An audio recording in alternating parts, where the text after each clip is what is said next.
Hello and welcome.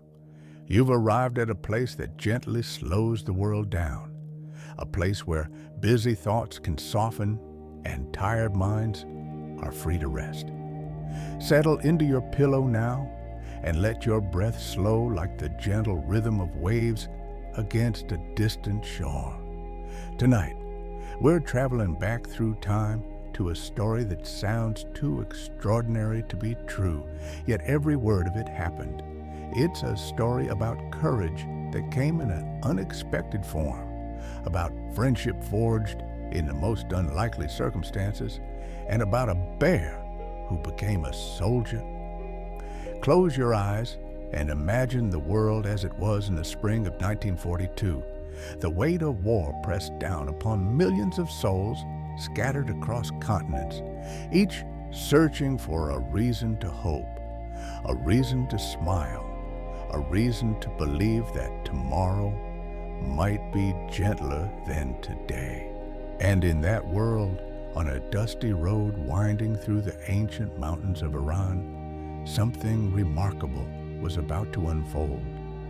The story begins not with trumpets or marching drums, but with the quiet shuffle of weary feet and the rattle of transport trucks carrying Polish soldiers across unfamiliar terrain. These men had already lived through more hardship than most people could imagine. They had been torn from their homeland when war erupted, imprisoned in the frozen wastes of Siberian gulags, where the cold bit through clothing and skin and settled deep in the bone. They had survived on scraps, on hope, on the stubborn refusal to let the winter claim them. And now, released through a fragile political agreement, they were making their way across the Middle East, bound eventually for the battlefields of Italy. Picture them as they traveled through Iran on the 8th of April, 1942.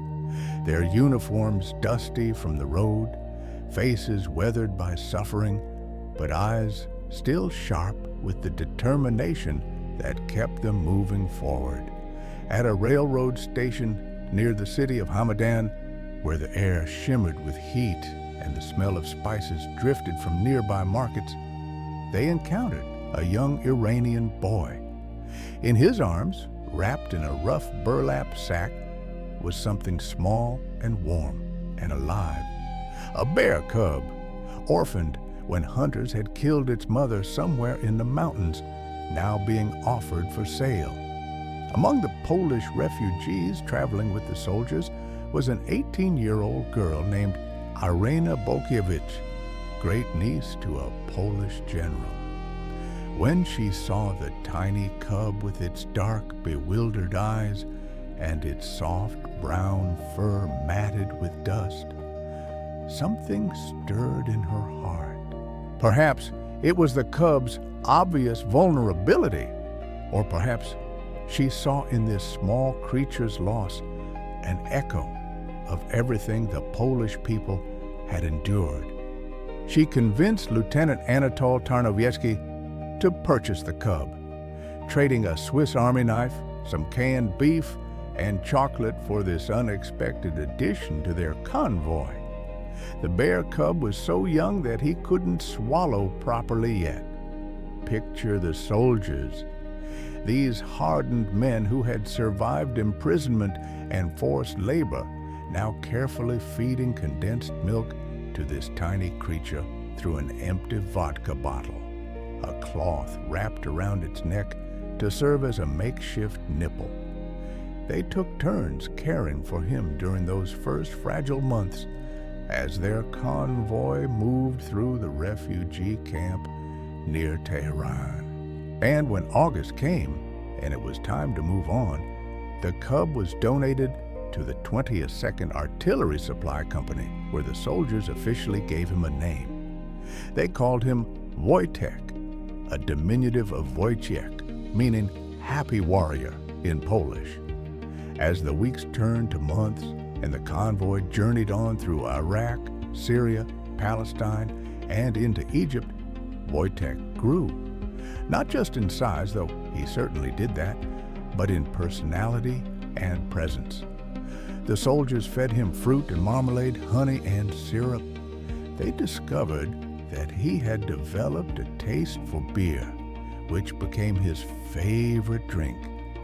He would hold the bottle in his paws, tipping it back like any soldier might, and when it was empty, he would peer curiously through the opening, as if wondering where the rest had gone. Wojtek learned by watching his human companions. He saw them smoke cigarettes, and he wanted to be like them, so he learned to accept a lit cigarette, take a single puff, and then swallow it whole. It became one of his endearing quirks, this gentle giant who thought he was one of the men. He learned to wrestle and play, engaging the soldiers in mock combat that left everyone laughing, the sound of their joy rising into the desert air like prayers of gratitude for this unexpected source of delight. He learned to salute when greeted, standing on his hind legs with a solemn dignity that never failed to bring smiles to weary faces. He even marched alongside the soldiers, walking upright in formation, his massive form keeping perfect step with the men around him. Water was precious in the desert heat, rationed carefully among the troops. But Wojtek, with his thick brown fur and his considerable size, suffered terribly in the sweltering temperatures. He discovered the communal showers and taught himself to turn them on, standing beneath the spray with obvious relief as the water ran over his dusty coat. The soldiers had to start supervising his bathing time, but they couldn't begrudge him this small comfort. One day, Wojtek wandered into the shower area and discovered more than just water. He found an intruder, an Arab man who had sneaked into the Polish camp, hoping to locate the weapons arsenal for a planned raid. The terrified man found himself face to face with a full-grown Syrian brown bear and surrendered immediately. As reward for this inadvertent capture, Wojtek earned unlimited shower privileges and 2 bottles of beer. It seemed only fair. As 1944 arrived and the 22nd Artillery Supply Company prepared to join the British 8th Army in Italy, they faced an unexpected obstacle. British regulations were clear and inflexible. No pets or mascot animals were permitted on military transport ships. The soldiers, who by now considered Wojtek not a pet, but a comrade, refused to accept this. He had traveled with them through deserts and mountains, through exile and uncertainty. He had lifted their spirits when hope seemed distant as stars. They would not leave him behind. The solution they devised was both creative and official. If Wojtek couldn't travel as a mascot, then he would travel as a soldier. On the 13th of February, 1944, in Alexandria, Egypt, Wojtek was formally enlisted in the Polish army. He was given the rank of private, assigned a serial number, and issued a paybook just like any other soldier. He had his own wooden crate for sleeping, though he often preferred to curl up in the tents with the men, his massive bulk providing warmth on cold nights. 2 soldiers, Henryk Zakharevich and Dmitry Shalugo, were officially assigned as his caretakers, though by this point, everyone in the company looked after him.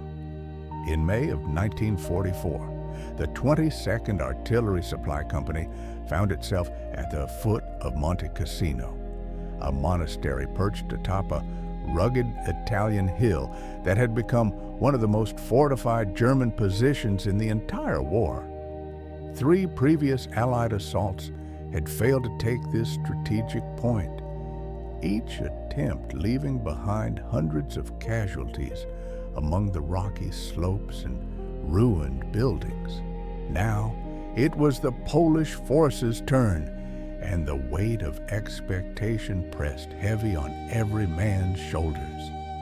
The Battle of Monte Cassino began on the night of May 11th with a massive artillery barrage.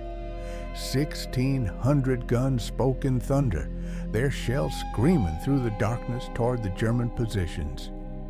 Then the Polish troops advanced, climbing those treacherous slopes under withering fire, taking one position and then another in fighting so intense that neither side took prisoners. For 7 days the battle raged, each yard gained paid for in blood and courage. And there, amid the chaos and the smoke, amid the crack of rifles and the boom of artillery, walked Wojtek. The Syrian brown bear, now weighing over 200 pounds, moved through the battlefield carrying crates of ammunition. Each crate held 25-pound artillery shells and weighed 100 pounds, requiring 4 men to move under normal circumstances. But Wojtek, standing upright on his hind legs, would grasp a crate in his powerful arms and carry it steadily to where the gunners needed it, never dropping a single one, never hesitating despite the sounds of battle raging around him. British soldiers who witnessed this sight never forgot it. Imagine their astonishment when they saw through the smoke and confusion of combat a full-grown brown bear calmly transporting ammunition past them, walking upright like any other soldier doing his duty. The newspapers had a field day with the story. The press corps descended, capturing photographs and writing accounts that turned Wojtek into something approaching a cult hero. On the 18th of May, Polish troops reached the summit of Monte Cassino. They raised their white and red flag over the ruins of the ancient monastery, a moment of triumph that came at terrible cost. 923 Polish soldiers had died in the assault, nearly 3,000 were wounded, and 345 were never found. But the Gustav line was broken, and the road to Rome lay open. For his service during the battle, Private Wojtek was promoted to corporal. The 22nd Artillery Supply Company changed their official emblem to feature a bear carrying an artillery shell, a proud testament to their unique member. Wojtek had become more than a mascot or a morale booster. He had become a symbol of Polish resilience, of the unbreakable bonds formed between soldiers, of hope persisting even in the darkest times. When the war finally ended in 1945, bringing with it relief and joy, but also uncertainty, the Polish soldiers faced difficult choices. Poland had been occupied by Soviet forces, and many in Anders' army feared returning to a homeland now controlled by a communist government that viewed them as traitors for fighting alongside the British.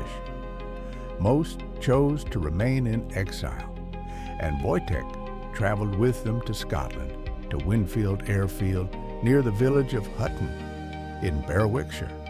Picture him there, this massive Syrian brown bear living among 3,000 Polish soldiers in the Scottish countryside.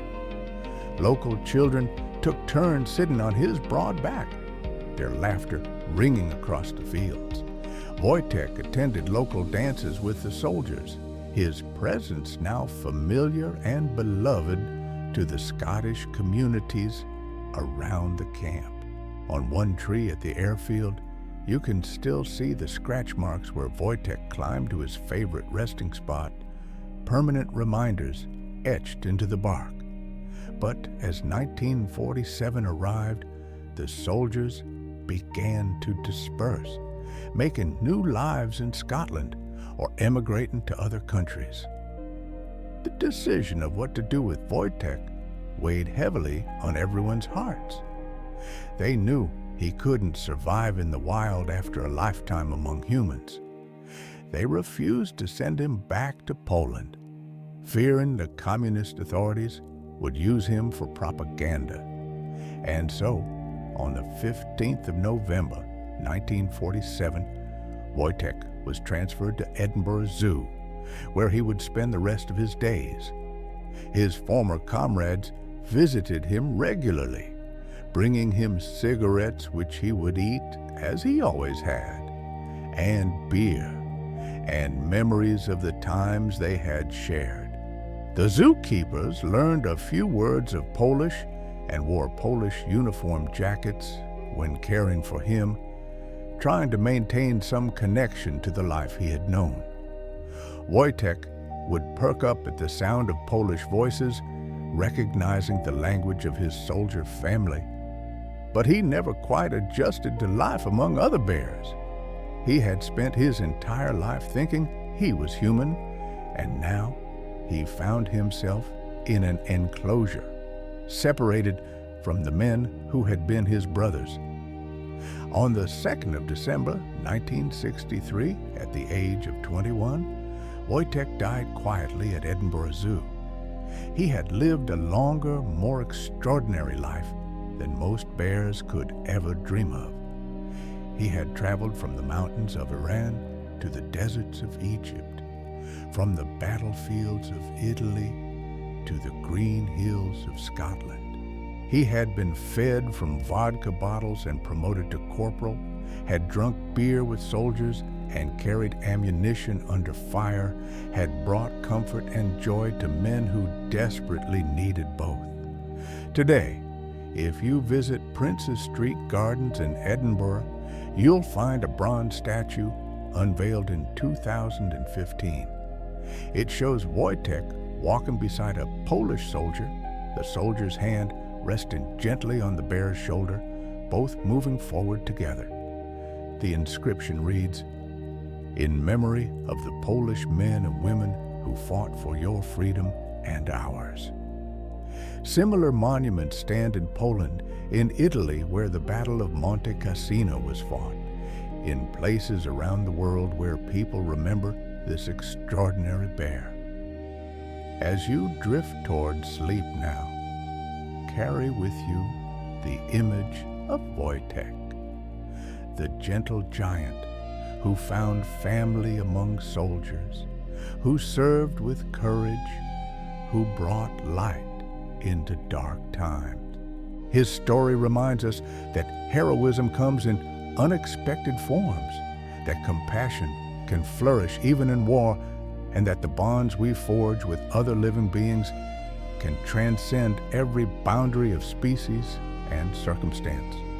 Let this knowledge settle over you like a warm blanket. Rest now, peaceful and content, knowing that somewhere in the long tapestry of history, a bear walked beside soldiers, and they all found comfort in each other's presence. As Wojtek's story gently fades, let its warmth linger for just a moment longer. Feel the quiet gratitude it leaves behind, like the final glow of embers after a fire has burned low. The world grows softer now, the edges of thought begin to blur, and history itself seems to exhale. In this tender pause, where one memory rests and another has not yet awakened, your mind is free to wander. Allow the echoes of courage and companionship to dissolve into stillness, making space for an older kind of wonder, one shaped not by war or footsteps in snow, but by ritual, flame, and whispered wishes. And when you're ready, drift onward toward a story lit not by campfires, but by candles. Let your eyes close now and feel the weight of your head sinking deeper into the softness of your pillow.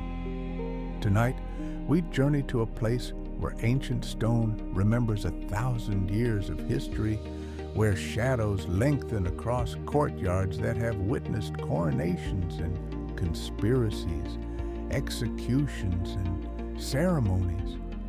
We're traveling to the Tower of London, that fortress on the north bank of the Thames, where the evening light catches on pale limestone walls and turns them gold, then amber, then finally the deep gray of twilight. Picture yourself standing in the courtyard as the last visitors depart, their footsteps fading like whispers against the old cobblestones. The tower is settling into its evening stillness, that particular quiet that only ancient places know. You can hear the distant murmur of the Thames beyond the walls, the gentle lap of water against stone that has continued unchanged for centuries. The air smells of rain-dampened earth and the particular mustiness of very old buildings mixed with something else, something wild and feathered. Then you hear it, a deep, resonant call that echoes from somewhere above. Not quite a croak, not quite a cry, but something in between, a sound that seems to come from the stone itself. Another call answers, and another, and you look up to see them. 7 large black birds, their glossy feathers catching the last of the daylight, their intelligent eyes watching everything with an ancient patience. These are the ravens of the Tower of London, and they are far more than mere birds. They are guardians, protectors, living symbols of a prophecy so old that no one quite remembers where it began. The legend is simple and stark. If the 6 ravens ever leave the Tower of London, the White Tower will crumble, the crown will fall, and the entire kingdom of Britain will collapse into ruin. For more than 3 centuries, this prophecy has been taken seriously enough that the ravens have been given royal treatment, official caretakers, and a level of respect usually reserved for nobility. Tonight, we'll discover their story. These peculiar guardians who strut across the Tower Green with the confidence of birds who know they hold the fate of a nation in their talons. The tale most often begins in the 17th century, in the time of King Charles II, who had only recently reclaimed his throne after years of civil war and turmoil. Picture Charles in his palace, his dark curls framing a face that had learned to hide worry behind wit. His royal astronomer, John Flamsteed, had taken up residence in the White Tower, the oldest and most imposing structure at the fortress's heart. There, in a chamber high above the grounds, Flamsteed peered through his telescope at the stars, trying to unlock the secrets of the heavens. But there was a problem. Ravens. Large, noisy ravens who seemed to delight in flying directly across his field of vision at the most crucial moments. Their droppings fouled his equipment. Their raucous calls shattered his concentration. Flamsteed went to the king with a simple request: remove the ravens from the tower so that he might pursue his astronomical observations in peace. Charles II, newly restored to his throne and keenly aware of how fragile power could be, considered this request. But his courtiers, steeped in old stories and older superstitions, were quick to remind him of the prophecy. If the Tower of London ravens are lost or fly away, the crown will fall and Britain with it. For a king who had spent years in exile, who had seen his father executed and his country torn apart, this was not a risk worth taking. Charles made his decision. The observatory would move to Greenwich, where Flamsteed could observe the stars without interference. But the ravens would stay at the tower, and their presence would be protected by royal decree. At least 6 ravens must always remain. What Charles might not have known, or perhaps he did, was that this prophecy drew on roots far deeper than the 17th century. The story reaches back through the mists of time to the ancient Celts and their myths of magic and transformation, to a time when the boundary between the mortal world and the realm of gods was thin as morning mist. In Welsh mythology, there was a king called Bran the Blessed, whose very name meant raven in the old tongue. Bran was no ordinary ruler. The stories describe him as a giant, so tall that no house could contain him. So he lived in a tent large enough to accommodate his massive frame and his entire court. He was wise and strong and beloved by his people, but his fate was tied to tragedy.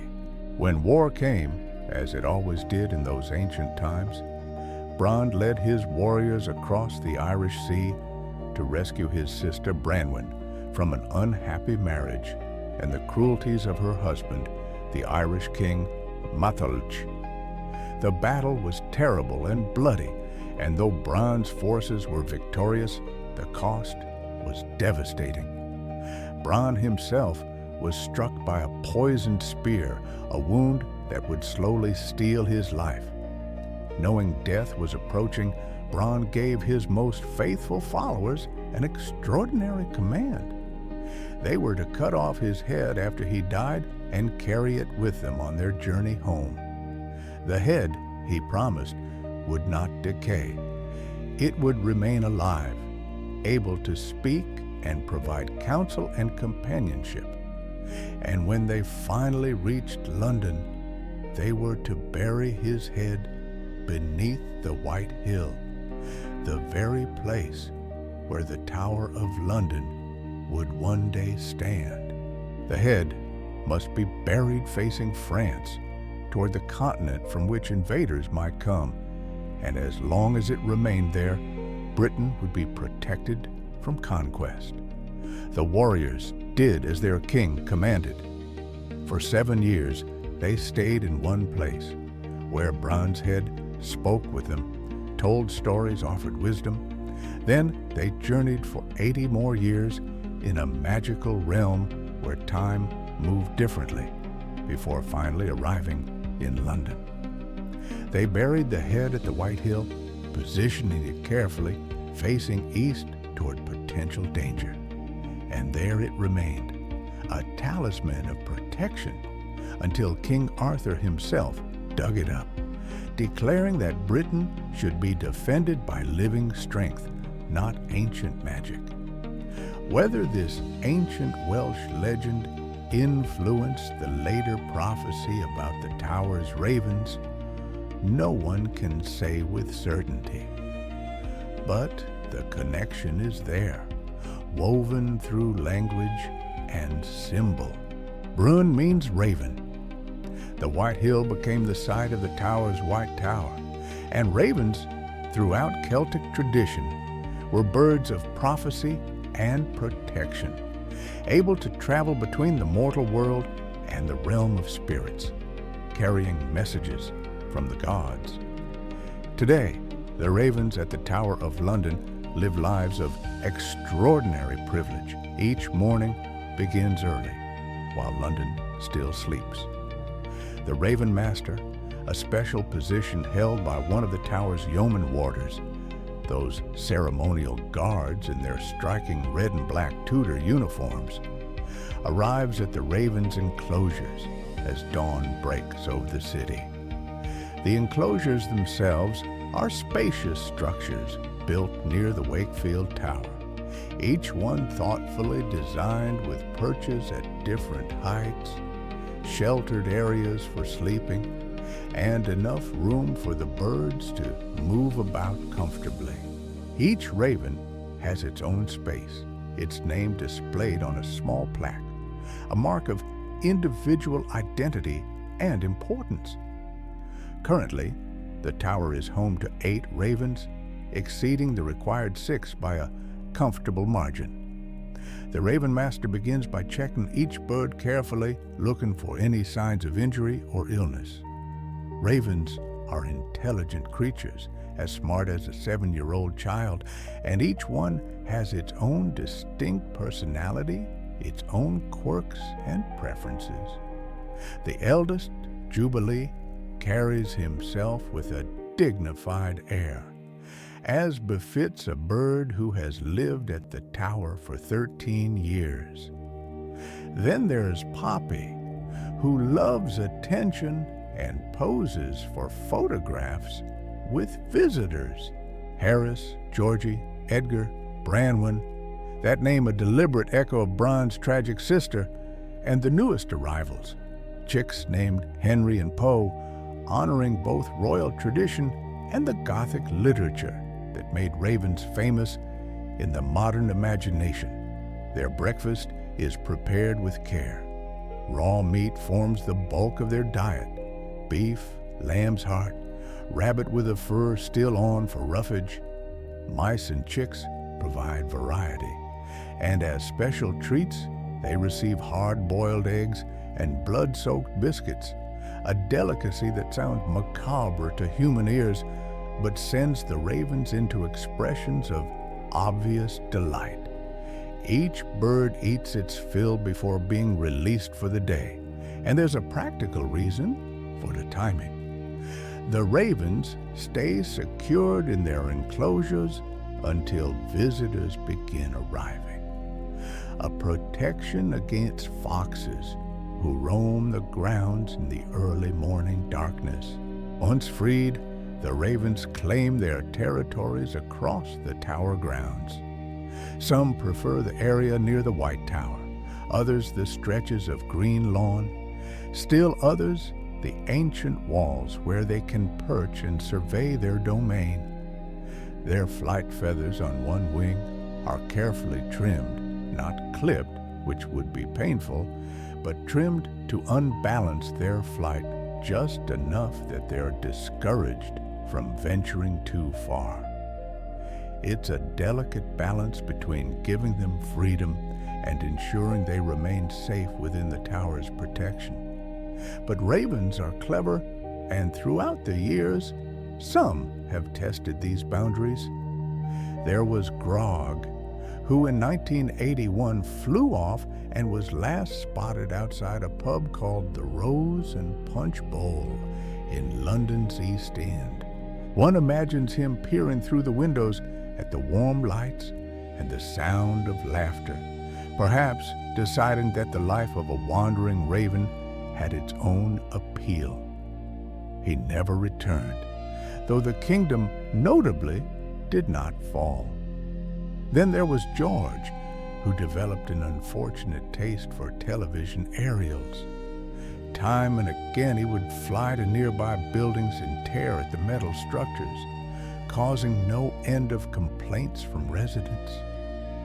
Eventually, George received what amounted to a dishonorable discharge, dismissed from tower service, and relocated to a Welsh mountain zoo in 1986. His official record reads, "Conduct unsatisfactory. Service therefore no longer required." More recently, there was Moonin, named for one of Odin's legendary ravens, who flew over the outer wall and disappeared.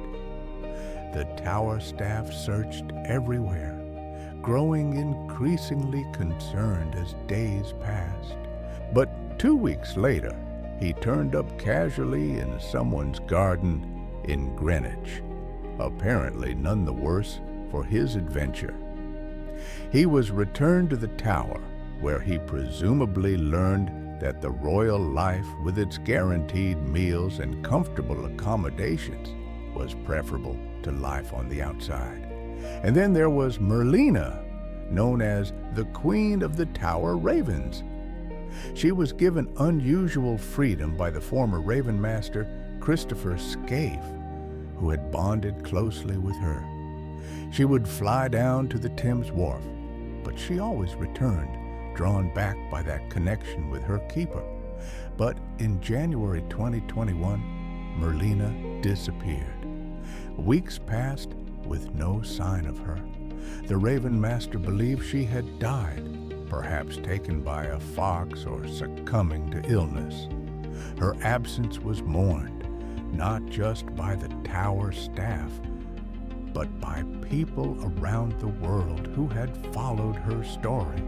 The Ravens have faced greater perils than wanderlust. During the Second World War, when German bombers darkened London skies and explosive charges shook the ancient stones of the tower, most of the ravens died from the stress and shock of the bombardment.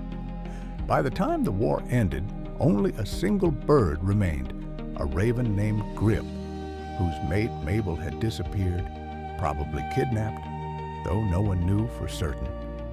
Shortly after, Grip himself flew away, perhaps in search of his lost companion. This presented a crisis. The tower was preparing to reopen to the public, but without ravens, how could the symbolic protection hold? It was Winston Churchill himself, that indomitable prime minister who had led Britain through its darkest hours, who ordered that the raven population be restored immediately. New birds were brought in, and the tradition continued, stronger than ever. The fact that the British Empire began its dissolution soon after the raven's temporary absence gave the superstitious something to ponder, though historians would point to rather more complex political and economic factors. In recent years, the tower has established a breeding program to ensure a steady supply of ravens. A pair named Hugin and Munin, both names borrowed from Norse mythology, have successfully raised chicks, including a Georgie, born on St. George's Day in 2019. The arrival of each new generation is celebrated, a reminder that this ancient tradition continues to evolve and adapt. As night settles over the tower now, imagine the Raven Master making his final rounds. The tourists have all departed. The massive wooden doors have been locked, the ancient keys turned in locks that have secured this fortress for centuries. One by one, he guides the ravens back to their enclosures. They go willingly, these birds who could fly away but choose not to, drawn by food and shelter and perhaps something deeper, some instinct that recognizes their role in this peculiar dance between legend and reality. The ravens settle onto their perches, their glossy black feathers barely visible in the gathering darkness. Their eyes, bright and knowing, close slowly. They have done their duty for another day, these guardians of the kingdom, these living symbols of an ancient promise. The White Tower still stands, solid and eternal.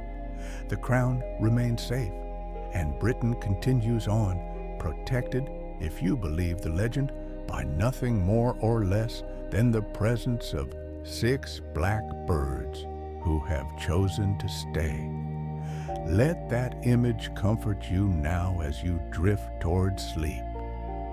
The ravens rest in their tower.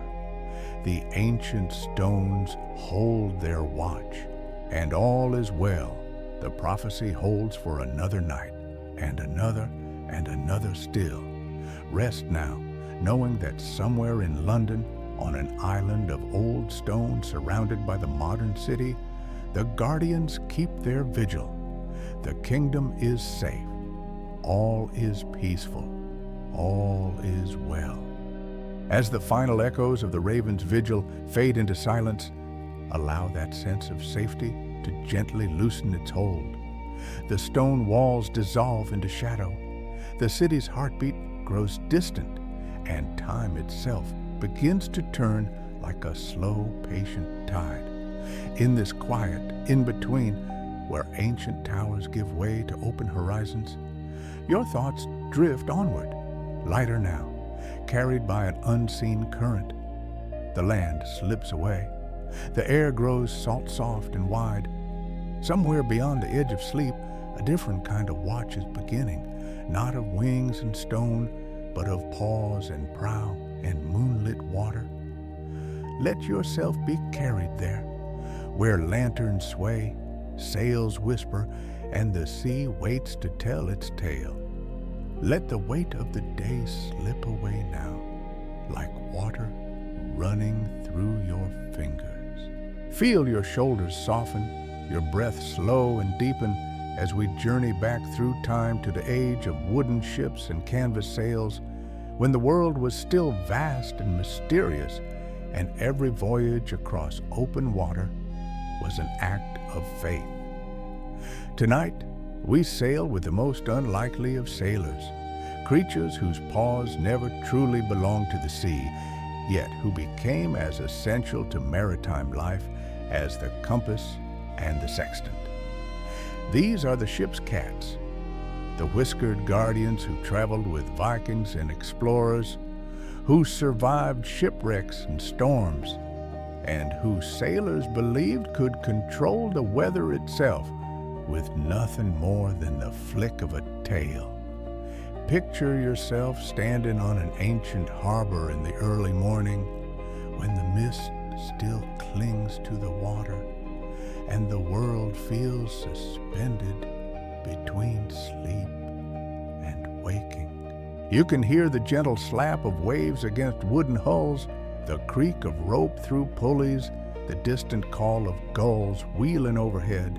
The air smells of salt and tar, of damp wood and fish, of all the exotic spices that merchants have brought from distant lands. And there, moving between barrels and coils of rope with liquid grace, you spot them. Cats, dozens of cats, their eyes bright in the half-light, their fur still damp from the night's rain, each one belonging to a different ship, each one preparing for another voyage into the unknown. These cats have been part of maritime life for longer than anyone can truly remember. The ancient Egyptians painted them on tomb walls, showing sleek felines crouched in papyrus boats on the Nile, their eyes fixed on ducks and herons hiding among the reeds. Those early paintings date back thousands of years, to a time when cats were still half wild, still deciding whether humans were worth their time and attention. But even then, they recognized the value of a boat. A boat meant fishing. Fishing meant food. And wherever humans gathered food, rodents followed close behind. By the time the Phoenicians were establishing their trading routes across the Mediterranean, cats had become regular passengers on merchant vessels. These ancient sailors, who navigated by stars and currents, who ventured beyond sight of land with only their courage and skill to guide them, understood that a ship's survival depended on more than just favorable winds. Grain had to stay dry and edible. Ropes couldn't be gnawed through by rat teeth. And disease, carried in the bodies of vermin, had to be kept at bay. Cats, with their hunting prowess and adaptability, became as crucial to a successful voyage as skilled navigation. But it was the Vikings, those fearsome seafarers who carved their names across the northern waters, who truly cemented the cat's place in maritime history. Recent genetic studies, analyzing ancient cat bones found at Viking settlements, have traced how Norse sailors deliberately brought cats aboard their longships. By the 7th century, cats with Egyptian ancestry had reached a Viking port on the Baltic Sea, their DNA preserved in bones excavated from trading posts and settlements. These weren't strays who wandered aboard by accident. They were valued crew members, chosen for their skills and carried across frigid northern seas as the Vikings expanded their reach from Scandinavia to Iceland, from Greenland to the very edge of North America. The Vikings understood cats on a level that went beyond mere practicality. In Norse mythology, the goddess Freya, patron of love and fertility in war, drove a magnificent chariot pulled by two enormous cats, creatures described as either gray or blue in color. Some scholars believe these were Norwegian forest cats, that hardy breed with thick, water-resistant fur and muscular bodies perfectly suited to the harsh Nordic climate. Whether myth influenced practice or practice influenced myth, we may never know. But Vikings blessed by Freya were said to receive good fortune if they treated cats with kindness. At weddings, if the weather was fair, people would say the bride had fed the cat well, ensuring divine favor for her marriage. The cats that sailed on Viking longships lived demanding lives. They hunted rats and mice in the ship's hold, keeping precious food supplies safe during voyages that could last months. They provided warmth on cold nights, their purring bodies offering comfort to homesick warriors far from their hearths. And they gave sailors something gentle to care for, a connection to home and domestic peace in a life otherwise filled with violence and uncertainty. Archaeological evidence shows that some Vikings even buried cats alongside human remains, suggesting these animals were considered companions worthy of following their owners into the afterlife. But cats earn their passage on ships through more than companionship. A single breeding pair of rats, if left unchecked, can produce thousands of descendants within a year. On a wooden ship, where every rope matters and every pound of grain counts, that infestation could mean disaster. Rats chewed through rigging, potentially causing masts to collapse in storms. They contaminated food stores, turning months of provisions into rotting waste.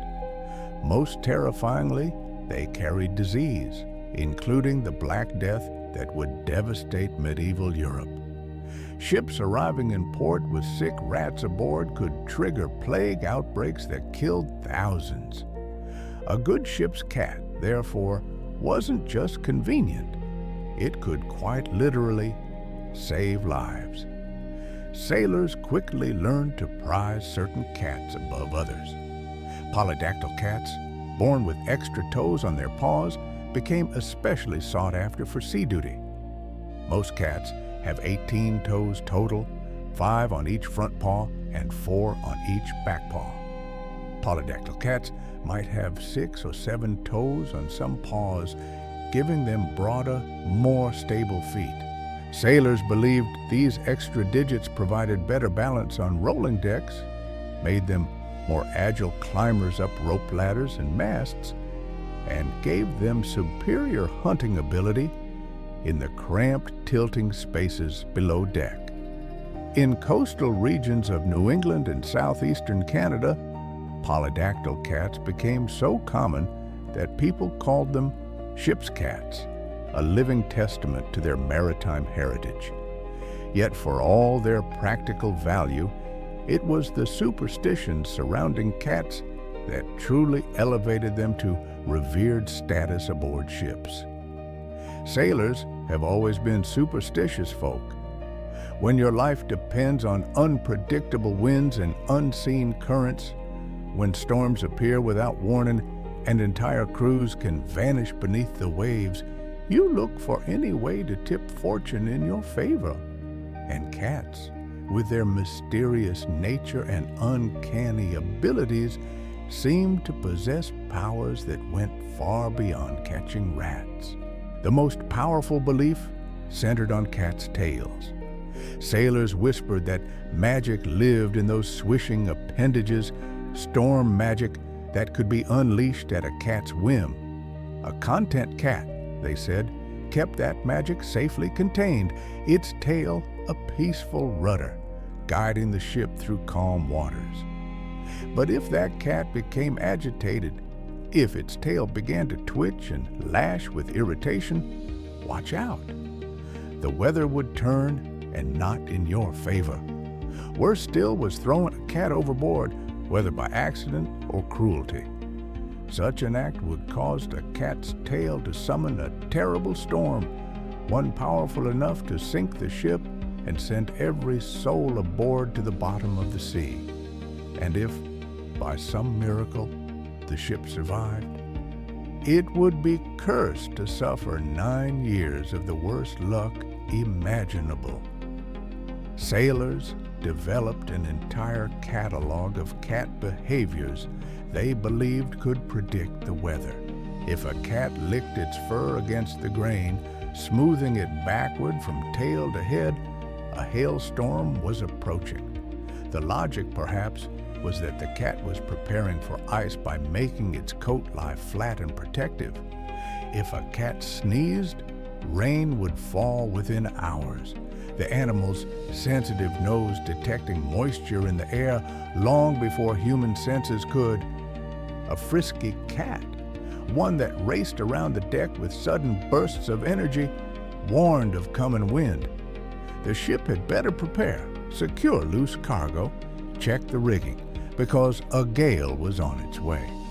And if a cat approached a sailor directly, walking straight up to him without hesitation, that was marvelous luck. But if the cat started to approach, then stopped halfway and retreated, terrible fortune lay ahead. Best to stay in port another day. Fishermen's wives, left at home while their husbands braved the ocean, sometimes kept black cats in their houses, believing these animals could use their mysterious powers to protect distant sailors from harm. Black cats, so often maligned in other contexts, were considered especially lucky aboard ships. Their dark coats made them nearly invisible in the shadows of the hold, allowing them to ambush rats with devastating efficiency. And their very blackness connected them to the unknown, to magic, to forces that might intercede between human fragility and the sea's terrible power. Modern science has discovered something remarkable about these old superstitions. They were, in their way, correct. Not about magic tales or storm summoning, of course, but about cats being able to detect weather changes. Cats possess extraordinarily sensitive inner ears, organs of balance that function almost like biological barometers. When atmospheric pressure drops, as it does before storms, cats can feel the change in ways humans cannot. It makes them restless, anxious, more likely to seek shelter or display agitated behavior. A sailor who knew his ship's cat well could read these signs and prepare for rough weather ahead, even before clouds appeared on the horizon. The cat wasn't controlling the storm with its tail.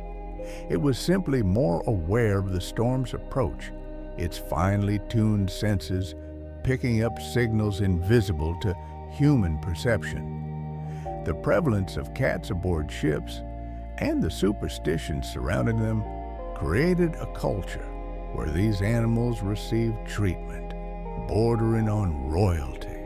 In the British Royal Navy during World War I, ship's cats received a weekly victualling allowance, money set aside specifically for treats from the ship's canteen. Photographs from that era show cats in tiny custom-made uniforms, complete with brass buttons and naval insignia. Some ships provided miniature hammocks for their feline crew members, letting the cat swing gently with the ship's motion just like the human sailors. And sailors were so attached to their cats that captains would actually stop their vessels in open ocean to rescue a cat that had fallen overboard, an extraordinary measure considering the difficulty of maneuvering a large sailing ship. Some ships' cats achieved fame that outlasted their own brief lives. There was Simon, a black and white tom found starving in the Hong Kong dockyards in 1948 by a 17-year-old sailor named George Hickenbottom. Smuggled aboard HMS Amethyst, Simon quickly proved his worth by decimating the rat population in the lower decks. But his true test came during the Yangtze incident, when Chinese communist forces opened fire on the ship, killing the captain and many crew members.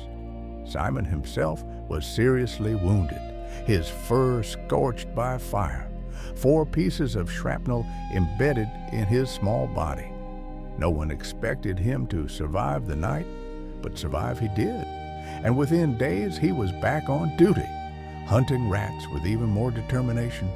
The ship was stranded on the Yangtze River for months, unable to escape, and during that time, the rat population exploded. Among them was a particularly large and vicious specimen the sailors nicknamed Mao Zedong. Simon hunted it relentlessly and finally killed it, presenting the corpse to the crew as proof of his victory. For his courage and service, Simon received the Dickin Medal, the highest award for animal bravery, becoming the only cat ever to earn that honor. He also received a Blue Cross medal and was promoted to the rank of Able Sea Cat. Thousands of letters poured in from admirers around the world. A lieutenant had to be assigned as cat officer, handling nothing but Simon's correspondence. When HMS Amethyst finally escaped and made its way home to Britain, Simon was honored at every port. But British law required all animals entering the country to undergo quarantine, and during his confinement, Simon contracted a viral infection. His war wounds had never fully healed, and the combination proved too much. He died on November 28, 1949, just a few months after his heroic service. Hundreds attended his funeral, including the entire crew of HMS Amethyst. His grave marker reads, "Throughout the Yangtze incident, his behavior was of the highest order." Then there was the cat known as Unsinkable Sam, though historians debate whether his story is fact or legend. According to the tale, he began his maritime career aboard the German battleship Bismarck. When that mighty ship was sunk in May 1941, the cat was found floating on debris by sailors from HMS Cossack, who named him Oscar and made him their mascot. But in October of that year, Cossack was torpedoed. Oscar survived again and was transferred to the aircraft carrier HMS Ark Royal. 3 weeks later, Ark Royal was also torpedoed and sunk. Oscar survived his 3rd shipwreck and was finally retired to shore duty, where he lived peacefully until 1955. 3 ships lost, but 9 lives preserved. The perfect embodiment of feline resilience. As the centuries progressed and ships became larger, powered by steam and diesel rather than wind, the role of ship's cats gradually diminished. The Royal Navy officially banned cats and other animals from ships in 1975, citing hygiene concerns and new international quarantine regulations. But the tradition hasn't entirely disappeared. Private yachts and some merchant vessels still welcome cats aboard, valuing their companionship and pest control abilities. And the legacy of ship's cats lives on in art, in literature, in the monuments erected to famous felines like Simon and Trim and Blackie, Let that legacy comfort you now as you drift toward sleep. Picture a ship at anchor in a quiet harbor, the day's voyage complete, the crew settling into their hammocks for the night. And somewhere below deck, a cat curls into a tight ball, its tail wrapped around its nose, its purr a gentle rumble in the darkness. No storms tonight, no danger, just the soft rocking of the ship, the lap of waves against the hull, and the peaceful presence of a small guardian who has seen sailors safely through another day. The unsinkable cats did more than catch rats and predict weather. They taught sailors that courage comes in unexpected forms, that companionship can thrive in the harshest environments, and that sometimes the smallest crew member can make all the difference between disaster and safe harbor. Rest now in that knowledge. The cats stand watch. The ships rock gently at anchor, and all is peaceful on the midnight sea. As the gentle rocking of the anchored ships slows and fades, let the sound of the sea soften into silence. The moonlight dims, the salt air thins, and the watchful paws curl into rest. In this quiet pause between tides, the ocean releases you back onto solid ground, but not into the present just yet. Time shifts again, folding inward like pages of an old, heavy book. The world grows stranger, more solemn. Lantern light replaces starlight. Stone walls rise where waves once rolled. And in this hushed space between sleep and history, another story waits. One where reason bends, rules harden, and even the voiceless may be called to answer. Let yourself drift there now, as the clock begins its slow, ancient ticking. Rest your head deeply into your pillow now, and let your breath become slow and even, like the patient rhythm of an ancient clock, marking the hours in some forgotten tower. Tonight, we journey back to a time when the world made sense in ways that seem utterly strange to modern minds, when justice wore robes of velvet and spoke in Latin, and when the accused standing before judges might have 4 legs instead of 2, might grunt or squeal instead of plead, might be covered in fur or feathers, yet still face the full weight of the law. Picture yourself walking through a medieval town square on a morning 500 years ago. The cobblestones beneath your feet are worn smooth by centuries of traffic, and the air smells of wood smoke and baking bread, of horses and leather, of the particular mustiness that clings to old stone buildings. You can hear the sound of wooden cartwheels rumbling past, the call of merchants hawking their wares, the distant clang of a blacksmith's hammer ringing out like a church bell. And there, at the center of the square, a crowd has gathered. They press close together, murmuring, their faces showing a mixture of solemnity and fascination. Something important is about to happen, something that will seem, to your modern sensibilities, completely impossible. For in this square, justice is about to be served. A criminal will face punishment for a terrible crime, but this criminal cannot speak in its own defense. It cannot understand the charges read against it. It cannot feel remorse or offer apology. This criminal is a pig.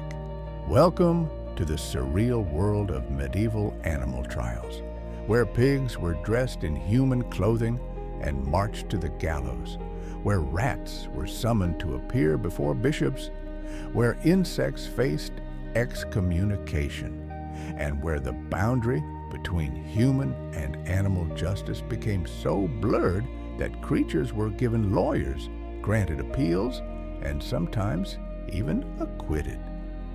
This strange chapter of legal history lasted for more than 5 centuries, from the 13th century until as late as the 19th, and it reveals something profound about how our ancestors understood the world, their place in it, and the nature of justice itself. The practice of putting animals on trial wasn't a single isolated incident, or the work of one eccentric judge. Records exist of hundreds of such trials across Europe, particularly in France, but also in Switzerland, Germany, Italy, Spain, and other regions. These weren't informal affairs or mob justice carried out in anger. They were formal legal proceedings conducted with the same gravity and attention to procedure as human trials, complete with judges in their robes, prosecutors presenting evidence, witnesses giving testimony, and defense lawyers arguing passionately on behalf of their clients. Medieval Europeans recognized 2 distinct categories of animal trials, each handled by different court systems. Secular courts, the civil and criminal courts overseen by magistrates and judges, dealt with domestic animals accused of harming individual humans. These were creatures under human control, living among people in villages and on farms. Pigs, cows, bulls, horses, donkeys, mules, dogs, and sometimes even roosters found themselves dragged before secular tribunals to answer for crimes of murder, assault, or property damage. If found guilty, these animals faced the same punishments as human criminals. Execution, usually by hanging or burning, though sometimes with torture applied beforehand. The ecclesiastical courts, overseen by bishops and other church officials, handled a different category of defendant. These courts prosecuted vermin, the rats and mice that devoured grain stores, the weevils and beetles that destroyed vineyards, the locusts that descended on fields in biblical plagues, the caterpillars that stripped trees bare, even flies and leeches and snails. These creatures couldn't be easily captured and brought to a courtroom, so the church courts developed different procedures. They would read summons aloud in the fields where the pests lived, giving them multiple opportunities to appear and answer charges. When convicted, which they usually were, these smaller criminals faced excommunication or anathema, cast out from God's grace, and ordered to depart the region. The reasoning behind all this legal theater lay in medieval theology and philosophy. If you believed, as medieval Christians did, that God had created all creatures and granted them their place in the world, then animals possessed a certain status, a kind of soul, and therefore moral agency. They could commit sins. They could offend against divine and human law, and if they could sin, then surely they could be held accountable, tried, judged, and punished. To do otherwise would be to suggest that justice had limits, that the law wasn't universal, that chaos and disorder could go unanswered. Medieval people found such ideas intolerable. But it was the secular trials, the cases involving individual animals dressed in clothing and led to execution scaffolds, that captured imaginations then and perplex historians now. Among all creatures tried, pigs dominated the court dockets. Between the 13th and 16th centuries, records document at least 25 cases of pigs prosecuted for killing humans, almost always young children left unattended. Pigs in medieval villages weren't kept in pens as they are today. They roamed freely through streets, serving as living garbage disposals, eating refuse, and keeping towns clean. But pigs are large animals, weighing several hundred pounds, with powerful jaws and an omnivorous appetite that includes meat. When a pig found an infant alone in a cradle, tragedy could follow. The most famous pig trial took place in 1474 in the Norman town of Falaise. A sow had entered a house while the parents were away on Easter morning and attacked an infant sleeping in its cradle, badly injuring the child's face and neck. The baby died from its wounds. Witnesses were called and gave testimony describing what they had seen. The court heard evidence, deliberated, and reached a verdict: guilty. The sentence was death by hanging in the public square. But the execution that followed wasn't a simple disposal of a dangerous animal. It was an elaborate performance meant to reinforce the authority of law and the proper order of society. Before the execution, servants dressed the condemned pig in human clothing. They fitted her with a waistcoat, pulled gloves under her front trotters, dressed her in drawers like a man would wear, and placed a human mask over her head. Then, in the spirit of an eye for an eye, executioners maimed the pig's head and forelegs just as she had maimed the child. Only after this ritual mimicry of her crime was she led to the gallows and hanged before the assembled townspeople. The entire event, from trial to execution, cost the town 10 sous and 10 deniers, a sum carefully recorded in account books that survive to this day. Most remarkably, the scene was memorialized in a fresco painted on the west wall of the Church of the Holy Trinity, where it remained visible for more than 400 years, until a careless whitewasher destroyed it in 1820. Other pig trials followed similar patterns. In 1457, in the village of Savigny, a sow killed a 5-year-old child. She was tried, convicted, and sentenced to hang by her hind legs from a tree. But this case included a twist. The sow had 6 piglets, and they too were included in the indictment as accomplices because they were found with blood on them. Yet when the trial proceeded, the court found that no evidence had been offered against the piglet specifically. Taking into account their youth and the corrupting influence of their mother, the judge acquitted them and remanded them to their owner's custody. Even in these strange proceedings, principles of evidence and the presumption of innocence could prevail. The detailed records of a 1494 case reveal just how seriously these trials were conducted. On Easter Day, while a cowherd named Jehan L'Enfant was watching cattle and his wife was absent in the village of Dizy, their infant was left alone in its cradle. A pig entered the house and attacked the child, who died from its injuries.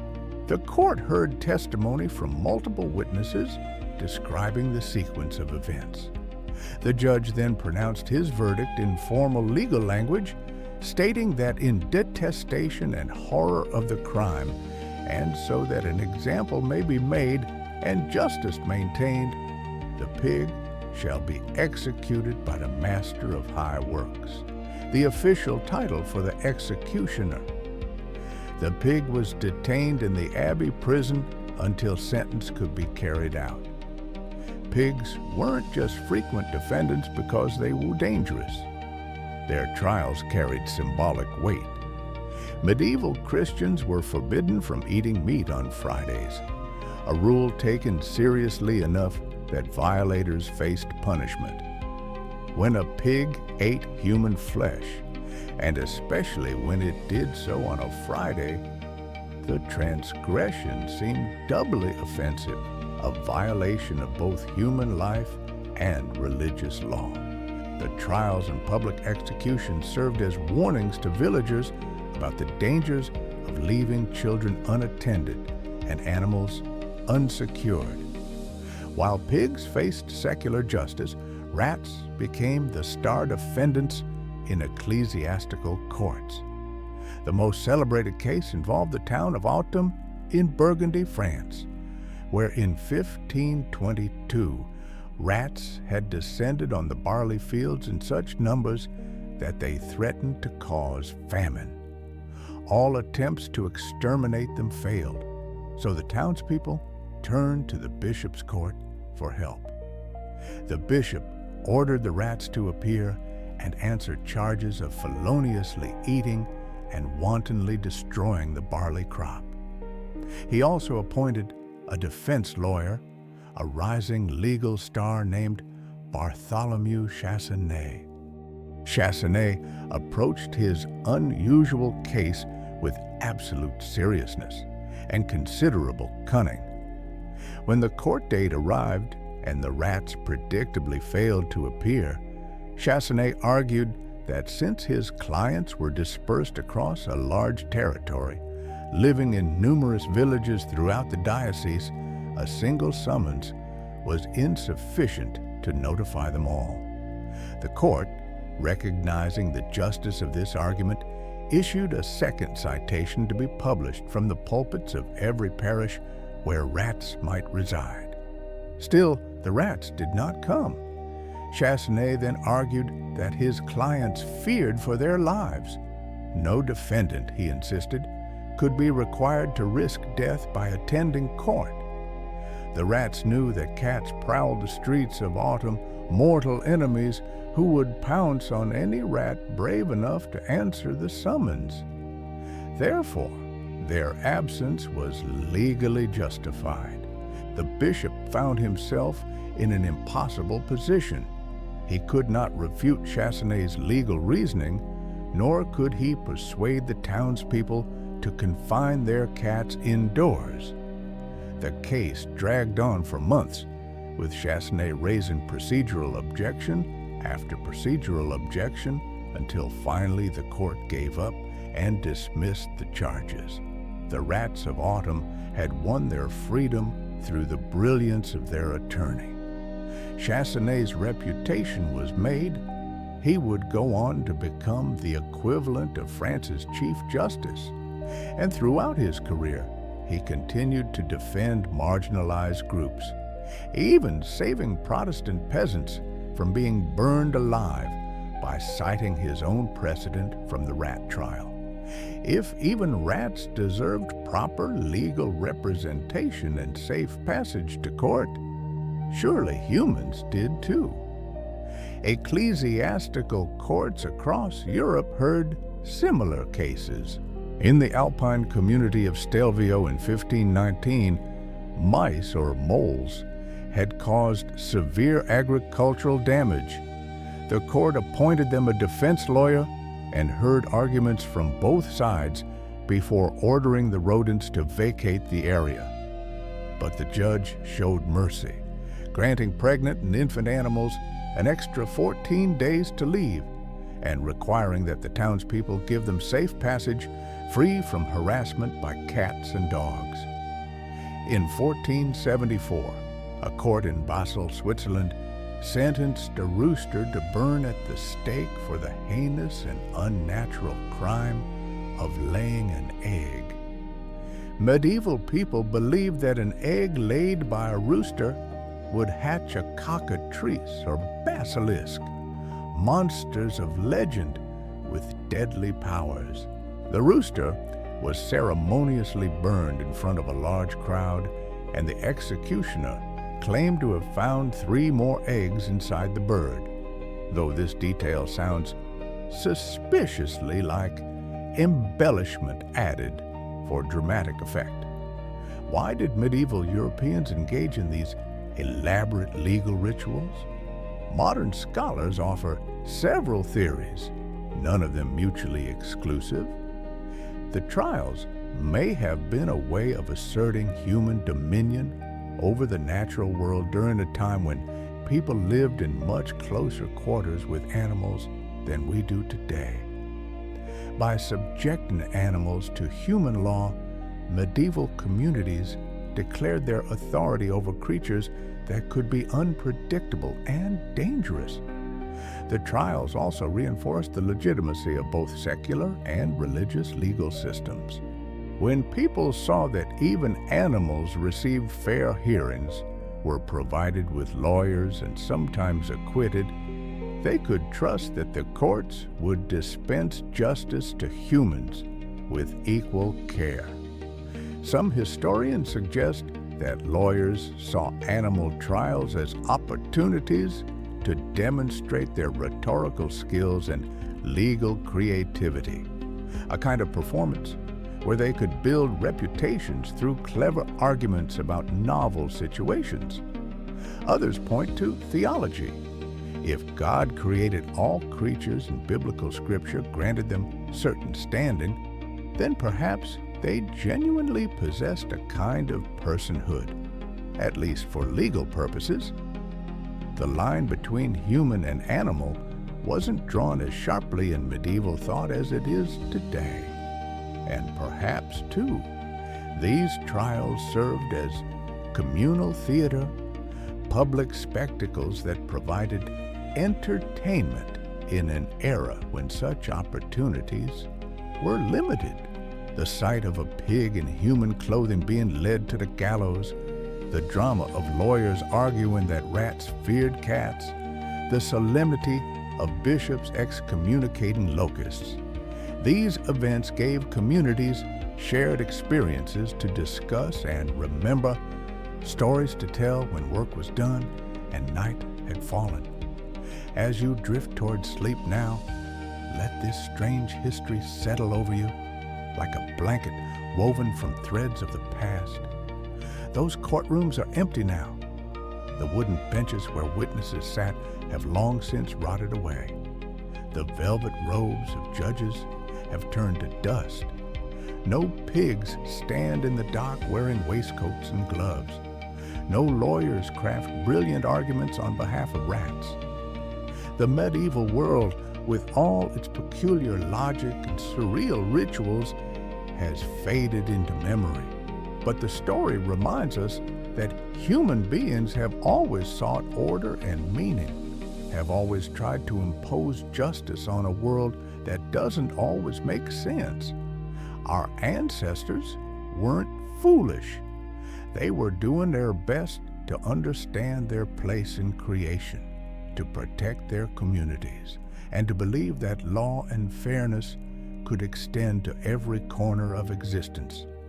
Rest now, peaceful in the knowledge that though justice takes different forms across the centuries, the human desire for it remains constant as the stars.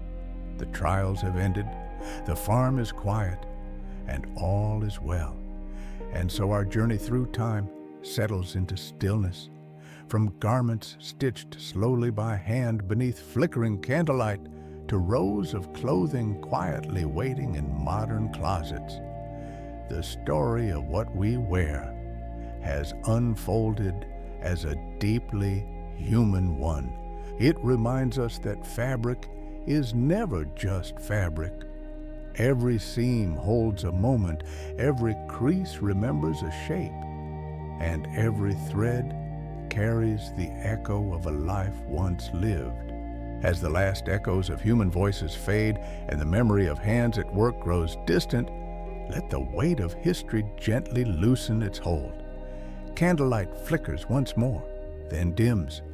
Cloth softens, folds, and finally dissolves into darkness.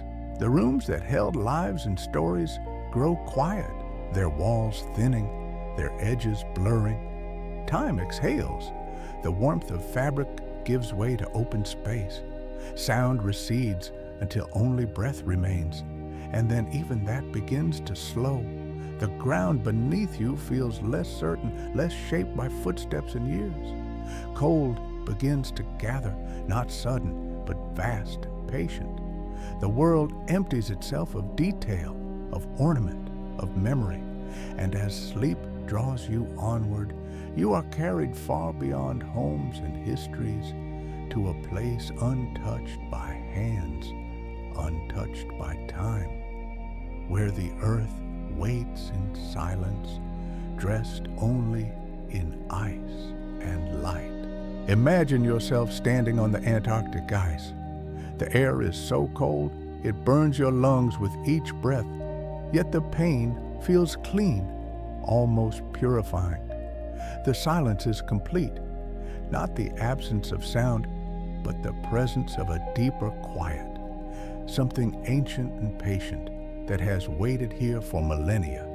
The horizon extends in every direction without interruption, a line where white earth meets pale sky, and you cannot tell where one ends and the other begins. This is a place without trees, without grass, without the small comforts of green and growing things. This is a place reduced to its essence, ice and air and light, nothing more, nothing less. The light here is different from anywhere else on Earth.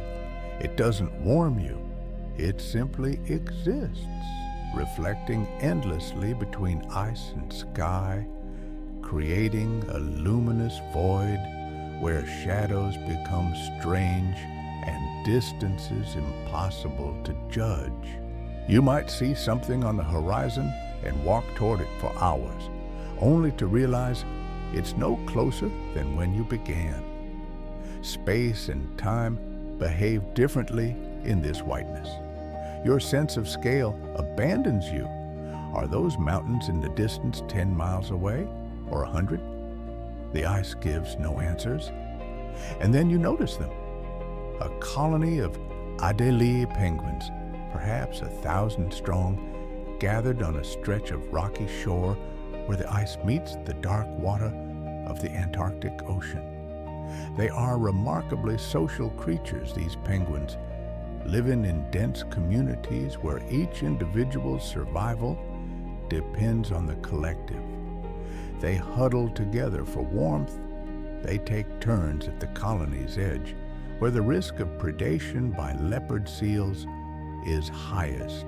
They fish together, diving into the frigid water in synchronized groups, because there is safety in numbers, because the first penguin into the water risks becoming a meal for something with teeth. You can hear them from a distance, their calls cutting through the silence like the braying of 1,000 small donkeys, raucous and unmusical, yet somehow joyful in their very chaos. Each penguin has claimed its small territory, a nest of carefully gathered stones placed just beyond the pecking distance of its neighbors. Parents take turns incubating eggs while their partners make the journey to the feeding grounds, sometimes traveling 40 or 50 kilometers across the ice to reach the open water, where krill swarm in massive clouds beneath the surface. This is their life, ordained by millions of years of evolution, refined through countless generations. They are creatures of the collective, of routine, of ancient patterns that have proven themselves through the simple fact of survival. A penguin alone is vulnerable. A penguin that strays from the established paths risks everything. This is what makes what happens next so utterly confounding. One penguin, indistinguishable from all the others in its sleek black and white plumage, suddenly turns away from the colony, not toward the feeding grounds where survival lies, not back to the nesting site where its mate might be waiting. The penguin turns 90 degrees to both those directions and begins walking toward the interior of the continent, toward the mountains that rise in the distance like frozen teeth biting at the sky. Those mountains are 70 kilometers away across terrain that offers no food, no water, no shelter, no reason to exist, except as markers in a landscape that cares nothing for the small, warm-blooded creatures who dare to inhabit its edges. The penguin walks with what appears to be purpose, its flippers held slightly out for balance, its feet making small, determined steps across the ice. It does not hesitate. It does not look back. It simply walks, a black dot against infinite whiteness, growing smaller and smaller until it becomes almost impossible to distinguish from the rocks and shadows that pattern the frozen waste. This is the moment that filmmaker Werner Herzog captured in his 2007 documentary Encounters at the End of the World. Herzog had come to Antarctica with a promise that he would not make another film about penguins, those fluffy creatures that had been romanticized in countless nature documentaries. But when he encountered marine ecologist David Ainley, who had spent 2 decades studying penguin colonies in isolation so complete that he was not much into conversation with humans anymore, Herzog could not resist asking the question that had been forming in his mind. Is there such a thing as insanity among penguins? Ainley's answer was measured, scientific. He had never seen a penguin bashing its head against a rock, he said. But yes, penguins do sometimes become disoriented. They end up in places they shouldn't be, far from the ocean. And when this happens, when a penguin sets off on one of these inexplicable journeys, there is no bringing it back. Even if you catch the penguin and physically carry it to the feeding grounds, it will immediately turn around and head back toward the interior. Something has broken or shifted or changed inside that small brain, and the penguin is committed to its path with a determination that seems almost willful. Herzog's camera follows the penguin as it grows smaller in the frame, then cuts to another penguin, this one already 80 kilometers from where it should be, sliding on its belly across smooth ice, propelling itself with its feet toward the vast interior of the continent. The filmmaker's narration is quiet, philosophical, tinged with the dry Germanic melancholy that characterizes all his work. The penguin is heading toward certain death, he observes. 5,000 kilometers of frozen wasteland stretch ahead. And the question, the eternal question that Herzog cannot help but ask is simply, why? Let us consider that journey for a moment, not through the lens of science or survival, but through the lens of experience, of sensation, of what it might mean to walk away from everything you know toward absolute stillness. The penguin moves across ice that has existed for thousands of years, ice that holds within it bubbles of ancient air, tiny time capsules from eras when the world was different. The sound of its footsteps is absorbed instantly by the vastness, creating no echo, no reverberation, just the immediate silence that follows each small impact. The wind, when it comes, carries no scent, no warmth, no message from distant lands. It is simply movement, air flowing from one empty place to another. As the penguin walks, the colony behind it fades from hearing, then from sight, until it is alone in a way that few creatures ever experience. No trees break up the landscape, no hills offer shelter, no variation in color or texture provides interest or distraction. There is only the white beneath, the pale blue sky above, and the mountains ahead, those silent witnesses to everything and nothing, those monuments to geological time that make the brief, warm life of a penguin seem less than a flicker. What does the penguin experience in this solitude? We cannot know. Science tells us that its brain is simple, driven by instinct and immediate need, lacking the capacity for the kind of complex thought we recognize as consciousness. But simplicity is not the same as emptiness. The penguin's eyes still register the endless white. Its body still feels the cold biting through its feathers. Its heart still pumps blood, that ancient miracle of warm life persisting in a frozen world. Perhaps there is something we might call peace in this walking, a release from the constant noise and competition of the colony, from the demands of survival that never cease, from the exhausting work of being alive in the most hostile place on earth.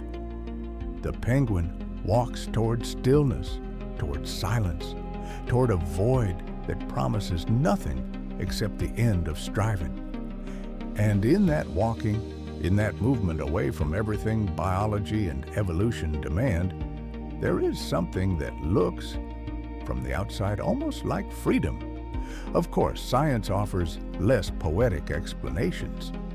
Researchers who study penguin behavior suggest that these solitary journeys stem from disorientation, particularly in young or inexperienced birds who lack the social learning that helps them navigate their environment. Adelie penguins rely on a complex system of cues to find their way: the position of the sun, the Earth's magnetic field, visual landmarks, the behavior of other penguins. When these systems fail, when illness or injury or a simple error disrupts the internal compass, a penguin might set off in the wrong direction with no way to correct its course. Neurological issues could play a role. A parasite affecting the brain, a tumor, a stroke-like event could alter behavior in ways that appear purposeful, but are simply the misfiring of damaged neurons. Breeding season brings its own stresses, hormonal changes, exhaustion from the journey to nesting sites, the pressures of establishing territory, and finding a mate.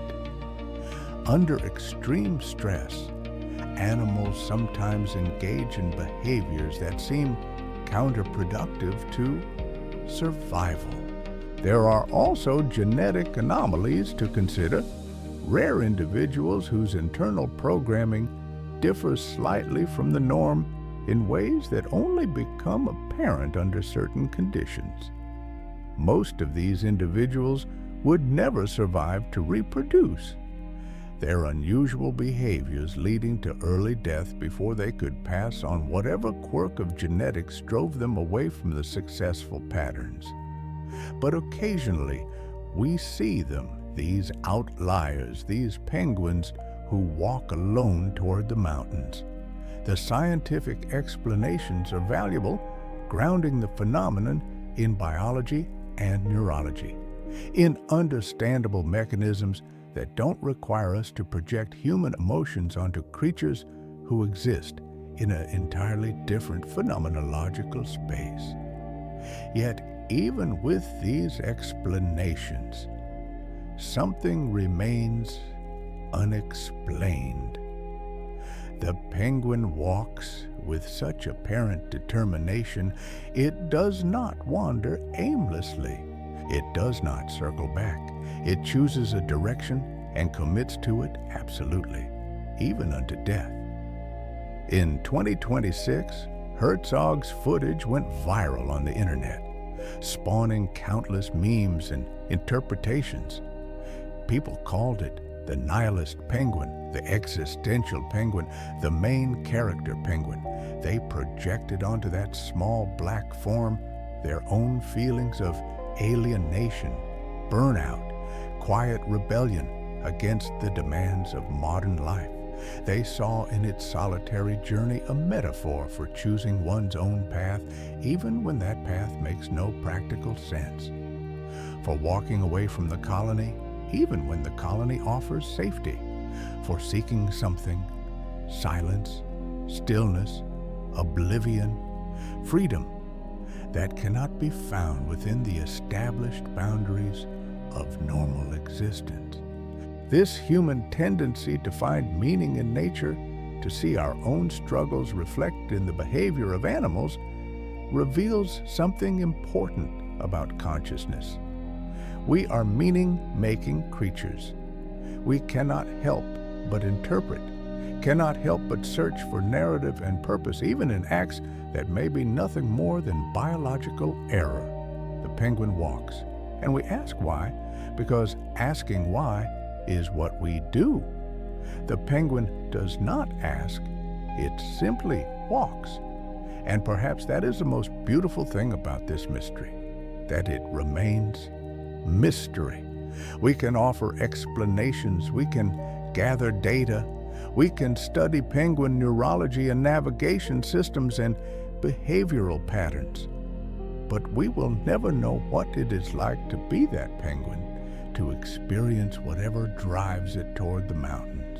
We will never know if it feels anything like peace or purpose, or if it feels nothing at all except the dim imperative to move forward, to keep walking until the cold finally claims it and its body becomes part of the ice, part of the eternal stillness it sought.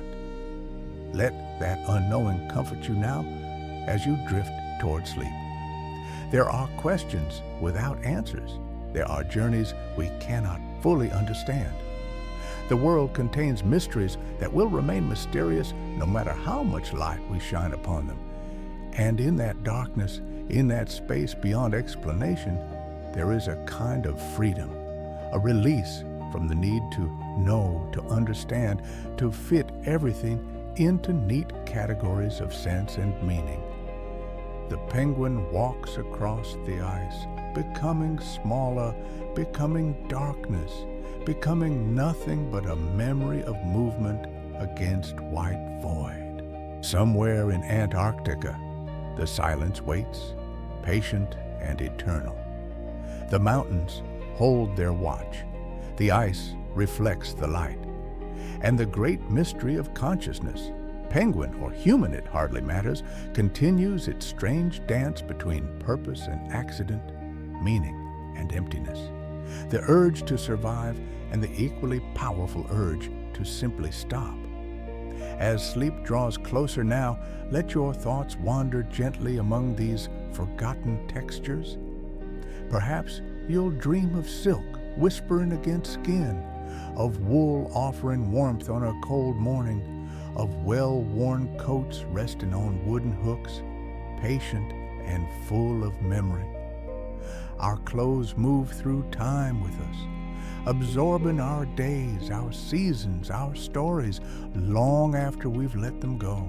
If tonight's tale brought you comfort, I'd be grateful if you shared a quiet moment of support by liking this video and subscribing to Pillow Trace, where history, memory, and dreams meet in soft voices and slower time. Until we wander together again, rest well and let your dreams unfold gently.